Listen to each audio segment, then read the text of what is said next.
Today, we're going to cover a topic related to healthy mind and well-being, healthy eating habits to feed your mind. As much as we would all like there to be, no magical foods exist that can alone relieve stress, create focus, or provide peace of mind. Instead, it's most impactful to adopt a healthy lifestyle approach to eating that can support a healthy mind. Today, we're going to review some key healthy eating strategies to help create a healthy mind. A lot of people try to go to food to relieve stress. As I mentioned, there are no foods that have been identified to help reduce stress or eliminate stress. Most often, people are using food for comfort only. So their food choices tend to be comfortable and pleasurable choices to them. One suggestion might be to first assess your hunger at the time when you're about to grab a snack or a meal.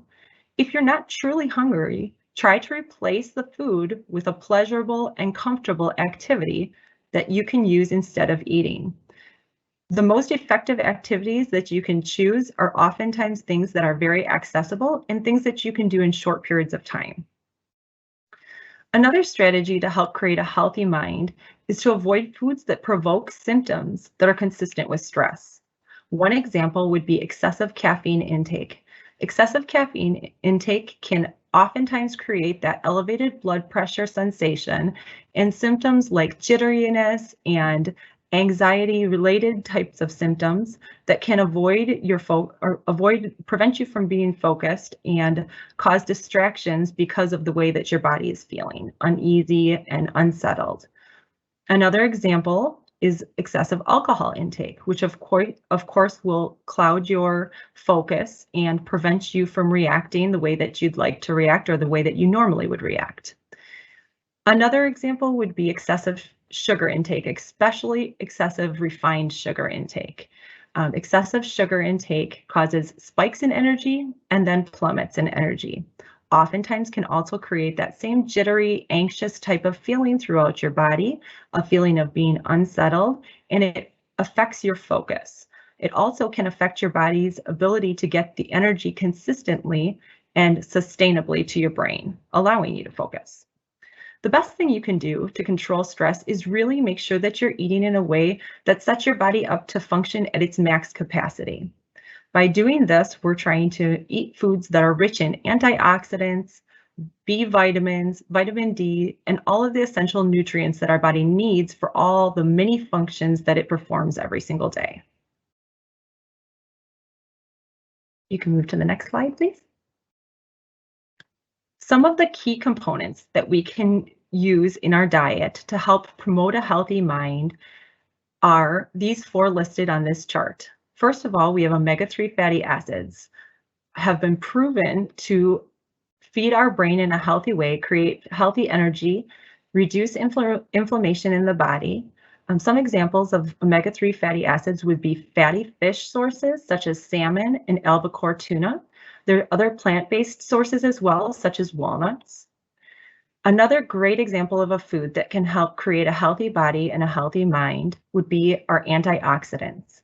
Antioxidants are very rich in most fruits and vegetables. Some of the higher sources would be your cauliflower, broccoli, and leafy greens. A third source of vitamins and nutrients that really help to promote a healthy body and a healthy mind are B vitamins. There's a whole group of vitamins that are classified under the B vitamins, and many of them can be found in whole grains, legumes, which would be your beans, dried beans, and lentils, low-fat dairy sources, and lean meats. B vitamins are responsible for many things in our body, especially creating energy, which our brain uses to focus. And finally, another source of nutrients that we can make sure that we're feeding our body with throughout the day are a group of nutrients called flavonoids. The flavonoids are basically another word for the coloring in your fruits and vegetables. You'll find them the richest in the darkest colored fruits and vegetables, such as dark colored berries. Tea is another great example of a food that's rich in flavonoids, and tomatoes. But basically, the more colors of fruits and vegetables that we try to eat throughout the day, the more flavonoids we'll get into our diet. Ultimately, when we choose to eat clean, we are feeding our body with the most efficient way of providing all the nutrients that our body needs to function efficiently and healthfully throughout the day. This will allow our brain to work and focus, think clearly, work through adversity, and get us through the day with the highest amount of energy that we can use consistently throughout the day. So some ways to make sure that we're eating clean are to avoid those processed foods, the foods that go through many different changes from the point in time when they're harvested to the point in time where you're consuming them. So foods that have a lot of preservatives added, foods that are altered significantly from their natural state, foods that are meant to be stored for long periods of time. Another example would be fried foods.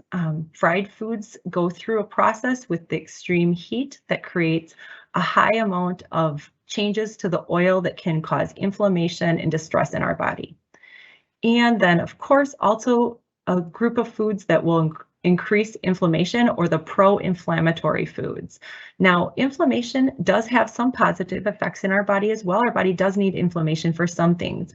So foods that are pro-inflammatory aren't necessarily foods that we need to completely avoid, but we need to make sure that we're getting a good balance of foods that increase inflammation and foods that decrease inflammation to help create a healthy balance of inflammation in our body, so that our body's only using inflammation for benefits and it's not going overboard, creating risk for chronic diseases. And then finally, of course, just avoiding those foods that just generally lack nutritional benefit. A perfect example of this would be refined carbohydrate sources, where they've stripped the food of all of its natural nutrients and added in synthetic nutrients, such as enriched white bread. So trying to avoid those types of food in our diet most often, and including the foods that have the natural sources of ingredients the more often, is going to be the biggest benefit to our body. Thanks so much for joining today, and I hope you all have a great afternoon.